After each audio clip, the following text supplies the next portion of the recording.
بسم اللہ الرحمن الرحیم۔ السلام علیکم ویورز، آپ دیکھ رہے ہیں میرا یوٹیوب چینل اور میں ہوں مبشر نظر۔ ناظرین، سینٹ الیکشن کل ہوا لیکن جنگ پلاسی 23 جون 1757 کو ہوئی۔ ان دونوں تاریخی واقعات نے تاریخ کے اوپر بہت اہم اثر، بہت گہرا اثر ڈالا۔ اگر دیکھا جائے بنگال کی تو یہ جنگ بنگال، ریاست بنگال اور انگریزوں کے درمیان ہوئی تھی۔ بنگال ایک بہت بڑی ریاست تھی، ہندوستان کی سب سے بڑی ریاست سمجھ لیں اس کو، اور سب سے زیادہ امیر ریاست بھی تھی۔ جنوبی ہندوستان کے اوپر تقریباً مکمل کنٹرول حاصل تھا، اور اس کے نواب جو اس کے حکمران تھے وہ نواب سراج الدولہ تھے۔ ان کے مقابلے میں کمپنی سرکار کی جو فوج تھی اس کے کمانڈر لارڈ کلائیو تھے۔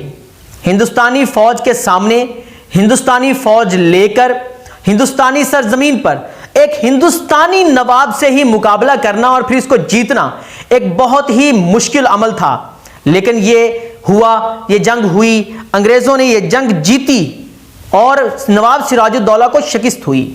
ناظرین، اگر دیکھا جائے تو جہاں پر غداروں کا راج ہو، جہاں پر ضمیر فروش موجود ہوں، وہاں پر چاہے جتنی بڑی مرضی ریاست ہو، جتنی بڑی مرضی فوج ہو، جتنی امیر ریاست ہو، جتنے بھی وسائل ہوں، ان تمام وسائل کے باوجود بھی اس ریاست کو ہارنے سے دنیا کی کوئی طاقت بچا نہیں سکتی۔ ناظرین، ایسا بھی ہمارے ارد گرد بھی جنگ پلاسی ہی جاری ہے۔ نواب سراج الدولہ اور میر جعفر کے درمیان یہ جنگ جاری ہے۔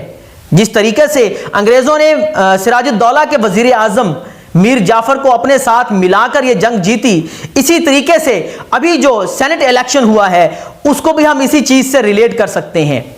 ہمارے ارد گرد بھی جنگ پلاسی ہوئی ہے۔ اب دیکھا جائے تو اگر اس جنگ کے اندر سراج الدولہ جیتتے تو پھر بھی فائدہ کس کو تھا؟ لارڈ کلائیو کو، کیونکہ سراج الدولہ جنگ جیتنے کے بعد بھی اتنے کمزور ہو چکے ہوتے، یا اتنے انہوں نے اتنا نقصان ان کا ہو چکا ہوتا کہ ان کے سامنے سمجھوتے کے سوا لارڈ کلائیو کے سامنے بیٹھ کر کوئی بات کرنے کا جواز ہی پیدا نہیں ہوتا تھا۔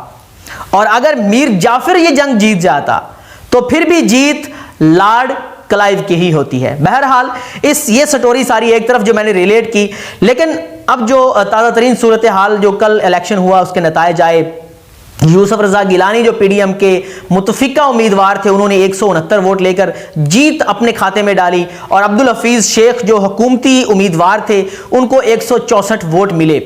حکومت کے 10 ووٹ بھی گیلانی صاحب کو ملے اور 7 ووٹ جو ہے وہ مسترد ہو گئے۔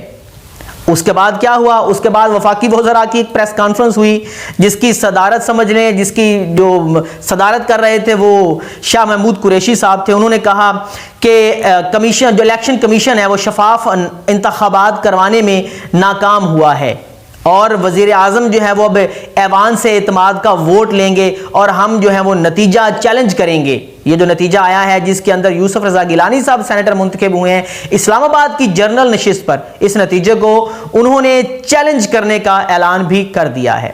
ناظرین، ان سب باتوں کے بعد اب ایک اہم جو ایونٹ ہوا ہے، پاکستان کے 3 جو اہم عہدیدار ہیں، 3 جو بڑے ہیں پاکستان کے انہوں نے اہم میٹنگ کی ہے۔ اس اہم میٹنگ کے اندر جو بھی باتیں سامنے آئی ہیں ان میں سے کچھ باتیں تو میڈیا میں اور سرعام باتیں کی جا رہی ہیں، لیکن کچھ باتوں کو ابھی مخفی رکھا گیا ہے۔ ان میں اگر بات کی جائے تو اس میں میٹنگ میں موجود تھے قمر جاوید باجوہ صاحب، چیف آف آرمی سٹاف، اور D G I S I جناب فیض حمید صاحب موجود تھے، اور جو سب سے اہم شخصیت اس کے اندر موجود تھی وہ وزیر اعظم پاکستان عمران خان صاحب موجود تھے۔ انہوں نے اس میٹنگ میں کیا باتیں کی اور کیا جو ہے لاہ عمل کیا گیا، کس موضوع پر یہ باتیں ہوئیں، اس کا آنے والے وقت میں انشاءاللہ ہمارے سامنے وہ تمام نتائج آئیں گے کہ کیا اس میٹنگ کے اندر پروپیگنڈا کس پروپیگنڈا کے خلاف جو میٹنگ کی گئی تھی۔ اب پروپیگنڈا کی بات آئی ہے تو 3 قسم کا مختلف پروپیگنڈا کیا جا رہا ہے، جس میں پہلے اگر پروپیگنڈا کی بات کریں تو آدھی جو پی ڈی ایم ہے وہ اس بات پہ جو شور و غل کر رہی ہے کہ فوج جو تھی وہ عمران خان کے ساتھ تھی، عمران خان کو حکومت میں لائی تھی، اب وہ فوج پیچھے ہٹ گئی ہے جس کی وجہ سے عمران خان سینٹ الیکشن ہار گئے ہیں۔ ایک تو یہ پروپیگنڈا، آدھی پی ڈی ایم یہ پروپیگنڈا کر رہی ہے، اور آدھے لوگ جو پی ڈی ایم کے ہیں وہ یہ پروپیگنڈا کر رہے ہیں کہ فوج نے اس کا مکمل ساتھ دیا ہے۔ عمران خان کا مکمل ساتھ دیا ہے، لیکن پھر بھی فوج جو ہے وہ عمران خان کے ہارنے سے فوج بھی ہار گئی ہے۔ اب جو لوگ ہیں پی ڈی ایم کے جو لوگ ہیں، جو ایم این ایز ہیں، انہوں نے بھی فوج کو آنکھیں دکھانا شروع کر دی ہیں۔ اب اس ساری صورتحال میں اگر دیکھا جائے تو اگر فرض کر لیا جائے کہ فوج اگر حکومت کا یا حکومتی جو امیدوار ہیں اگر ان کو اپروچ کرتی ہے یا ان کے اوپر ان کو میں ایسا نہیں کہوں گا کہ پریشرائز کرتے، لیکن اگر ان کو اپروچ کرتی ہے تو پھر میں دیکھتا ہوں تو کیسے وہ مخالف ووٹ ڈال سکتے ہیں۔ ایسا پاسبل نہیں ہے۔ اگر ایسا ہوتا تو پھر جو الیکشن ہوئے تھے جنرل الیکشن، ان کے اندر بھی لوگوں کو چاہیے تھا کہ ووٹ جو تھا وہ عمران خان صاحب کو نہ دیتے۔ تو ایسی صورتحال بالکل نہیں ہے۔ اس ساری صورتحال میں جو فوج ہے وہ ہمارے جو ادارے جو اسٹیبلشمنٹ ہے وہ بالکل نیوٹرل ہے۔ اس کا اس کے اندر جس کو بار بار سلیکٹ کا لفظ بولا جاتا ہے، میں اس کی جو بہت زیادہ وضاحت بھی سامنے آتی رہی ہے، بہت یہ بولا جاتا رہا لفظ، لیکن اب اس کو انہوں نے ترک کر دیا کیونکہ اس کا بہت ہی مذاق اڑ گیا تھا اس لفظ کا۔ تو اب بھی جو وزیر اعظم صاحب ہیں انہوں نے میٹنگ کی ہے اہم عہدیداروں کے ساتھ اور اس بات کو سامنے رکھا ہے، ان ساری باتوں کو۔ اصل میں ہونے کیا جا رہا ہے؟ اصل میں جو ہونے جا رہا ہے وہ یہی ہے کہ ہماری سول حکومت اور ہماری جو افواج ہیں اور جو ہماری اسٹیبلشمنٹ ہے، یہ سارے ایک پیج پر ہیں۔ جو ہماری اسٹیبلشمنٹ ہے وہ کسی ایک شخص کو سپورٹ نہیں کر رہی ہے، وہ عمران خان کو سپورٹ نہیں کر رہی ہے، بلکہ پرائم منسٹر کے عہدے پر متمکن جو شخص ہے اس کو سپورٹ کر رہی ہے۔ اور اگر دیکھا جائے تو ہماری افواج کا آئینی کردار بھی بالکل یہی بنتا ہے کہ ہمارے وزیر اعظم کو مکمل سپورٹ دے، کیونکہ ہمارا وزیر اعظم ہمارے ملک کا الیکٹڈ جو ہے وہ وزیر اعظم ہے، اس کے تمام جو ادارے ہیں اس کے ماتحت کام کرتے ہیں، تو وزیر اعظم کی سیٹ کو بیسیکلی جو ہے وہ پریزرو کیا جا رہا ہے۔ تو یہ ایک بات ہو رہی تھی۔ دوسرا یہ بھی ایک جو ہے پروپیگنڈا کیا جا رہا تھا جس کی وجہ سے یہ اصل میٹنگ ہوئی ہے۔ وہ پروپیگنڈا یہ کیا جا رہا تھا، کچھ لوگ یہ پی ڈی ایم کے یہ بات کر رہے تھے کہ اسلام آباد کے ارد گرد بوٹوں کی آواز سنائی دے رہی ہے، اسلام آباد کے ارد گرد فوج آ رہی ہے۔ اس کا مطلب 53 بریگیڈ سے تھا کہ ایک ایسا تاثر کریٹ کرنے کی کوشش کی جا رہی تھی کہ آرمی خود جو ہے وہ وزیر یا حکومت کو جو ہے لپیٹنے جا رہی ہے، خود آرمی ایسا کرنے جا رہی ہے۔ تو اس تاثر کو جو ہے وہ ختم کرنے کے لیے سمجھ لیں کہ پی ڈی ایم کے اس کا تاثر تھا، اس کے اوپر بجلیاں گرائی گئی ہیں۔ یہ ایک پیغام دیا گیا ہے کہ حکومت اور ہماری اسٹیبلشمنٹ اور ہماری پاک فوج یہ ساری ایک پیج پر ہیں۔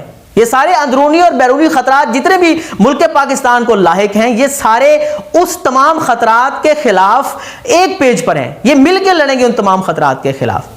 ناظرین، یہ وہ باتیں تھیں جو ساری آپ کے سامنے رکھنا تھی۔ انشاءاللہ ایسے پروگرام کے ساتھ پھر حاضر ہوتا رہوں گا۔ اپنے دوستوں کا اور اپنے ارد گرد لوگوں کا بہت سا خیال رکھیے، بطور خاص ہمارے ملک عزیز پاکستان کا، وطن عزیز کا خیال رکھیے، کیونکہ وطن پاکستان ہے تو ہم ہیں، وطن پاکستان ہے تو ہماری عزت ہے اور ہماری جان و مال بھی محفوظ ہیں۔ اللہ تبارک و تعالی ہمارے وطن عزیز کی اندرونی دشمنوں اور بیرونی دشمنوں سے حفاظت فرمائے۔